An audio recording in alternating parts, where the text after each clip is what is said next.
जनता ने मन बना लिया है कि दलालों दमादों का जलवा जलाल वापस नहीं लाएंगे। क्या कांग्रेस नहीं चाहती भारत ड्रग्स मुक्त हो? और ड्रग्स मुक्त होगा कैसे जब डीलिंग में कांग्रेस के नेता लगे होंगे ड्रग्स के। चुनाव जीतने के लिए वो किसी भी तरह के व्यक्ति के साथ हाथ मिला सकते हैं, चाहे वो ड्रग्स के दलाल हों, डीलर हों या फिर बड़े बड़े माफिया के लोग हों। यही भूपेंद्र हुड्डा जी थे जिन्होंने आपकी ज़मीन हड़पी थी 2 रुपये में, जिन्होंने बड़े बड़े सेठों को आपकी ज़मीन दी करोड़ों रुपए में, लेकिन आपको दिए 2 रुपये।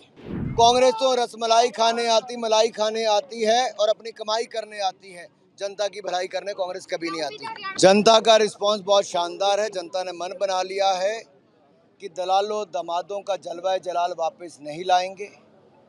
दलितों पर अत्याचार की जो प्रयोगशाला कांग्रेस हरियाणा को बनाना चाहती है, ऐसी कांग्रेस को नहीं लाएंगे और ज़मीनें हड़पने वाली कांग्रेस को नहीं लाएंगे।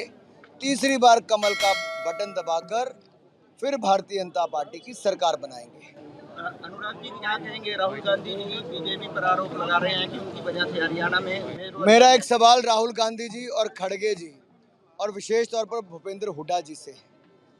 ये जो आप लेटर देखेंगे तो तुषार गोयल हैं chairman RTI department Delhi youth Congress के। इनका हुड्डा परिवार से क्या रिश्ता है? और 5,000 करोड़ की ड्रग्स पकड़ी गई।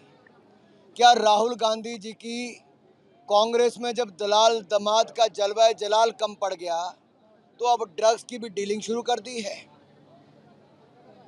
दलितों पर अत्याचार हो, किसानों की जमीनें लूटने की बात हो, वहां से आगे बढ़ते बढ़ते आज 5,000 करोड़ के ड्रग्स के रैकेट में तुषार गोयल का नाम आता है। तो मेरा सवाल है, मैं अपनी जानकारी के लिए और देश के लिए पूछना चाहता हूं, तुषार गोयल का 5,000 करोड़ के ड्रग्स रैकेट में जो आए हैं कांग्रेस के पदाधिकारी हैं, हुड्डा परिवार के साथ इनके संबंध क्या हैं?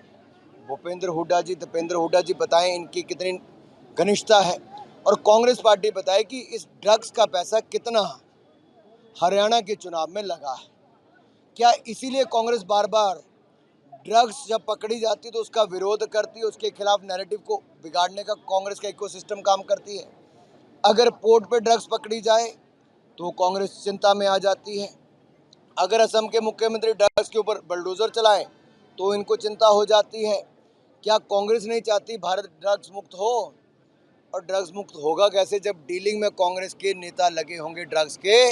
तो स्पष्ट दिखता है कि चुनाव जीतने के लिए वो किसी भी तरह के व्यक्ति के साथ हाथ मिला सकते हैं, चाहे वो ड्रग्स के दलाल हों, डीलर हों या फिर बड़े बड़े माफिया के लोग हों। राहुल गांधी जी और खड़गे जी एक इस बात का जवाब दें। और दूसरा, जो कर्नाटक में 1200 किसानों ने आत्महत्या की, क्या 12 किसानों के घरों में भी राहुल गांधी और खड़गे जी गए और क्या मुआवजा उनको दिया?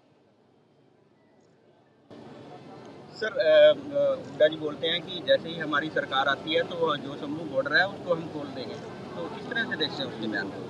तो मेरा सीधा सवाल ये है कि ऐसी कौन सी घुट्टी उनके पास है? लोकसभा चुनाव खत्म हुए, सब खत्म हुआ था, हरियाणा के चुनाव आए, फिर शुरू हुआ। मेरा इतना ही कहना है, किसानों के हित में अगर किसी ने काम किया तो नरेंद्र मोदी जी ने।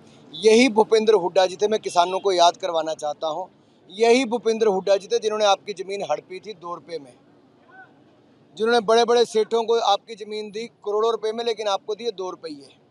ये वही भूपेंद्र हुड्डा जी हैं जिन्होंने कमेटी के चेयरमैन थे एमएसपी को कानूनी रूप देने के लिए, स्वामीनाथन कमेटी की रिपोर्ट को लागू करने के लिए। हुड्डा जी ने उन 8 सालों में क्यों नहीं लागू करवाई? अब क्या कौन सा तीर उनके पास आ गया है भाई? सवाल ये खड़ा होता है कि कांग्रेस की जब सरकारें थी तब इन्होंने कुछ नहीं किया। मोदी सरकार ने 3 गुना ज़्यादा खर्चा किया है एमएसपी खरीद करने पर, और अब 24 की 24 फसलों को हम खरीदेंगे, 31 रुपये क्विंटल धान खरीदेंगे, 10,000 रुपया किसान को देंगे और किसान को समृद्ध संपन्न करने का काम हम जो कर रहे हैं आगे जारी रखेंगे। नशा मुक्त हरियाणा भारतीय जनता पार्टी लगातार काम कर रही है और हरियाणा में कांग्रेस के लोग उनके साथ हाथ मिला रहे हैं। कांग्रेस के बड़े बड़े नेता जो ड्रग्स डीलर हैं ये तुषार गोयल कांग्रेस के ही आरटीआई कमेटी का चेयरमैन है डिपार्टमेंट का। दीपेंद्र हुड्डा जी के इनके साथ क्या संबंध है? हरियाणा के लोगों को बताएं, फिर जाके कहें कि हरियाणा को नशा मुक्त करेंगे। अगर ऐसे डीलर जो ड्रग्स बेचते हों उनके साथ इनके संबंध हैं तो आप समझ लीजिए हरियाणा में नशा कहां से आता है। आज हरियाणा वासियों को पता चल गया। हिमाचल में कांग्रेस अपना वादा पूरा नहीं कर पाई, क्या देखते हैं इसको? कांग्रेस हिमाचल में वायदा इसलिए पूरे नहीं कर पाई कि कांग्रेस ने कभी वायदे पूरे करने की इच्छा ही नहीं जताई। कांग्रेस तो रसमलाई खाने आती, मलाई खाने आती है और अपनी कमाई करने आती है। जनता की भलाई करने कांग्रेस कभी नहीं आती। हरियाणा में भारतीय जनता पार्टी पूर्ण बहुमत की सरकार बनाएगी और अगले 5 साल में जैसे हमने चहुमुखी विकास पहले करवाया आगे कराएंगे। हुड्डा जी की तरह एक जिले तक सरकार को सीमित करके नहीं रखेंगे। एबीपी गंगा, खबर आपकी, जुबान आपकी।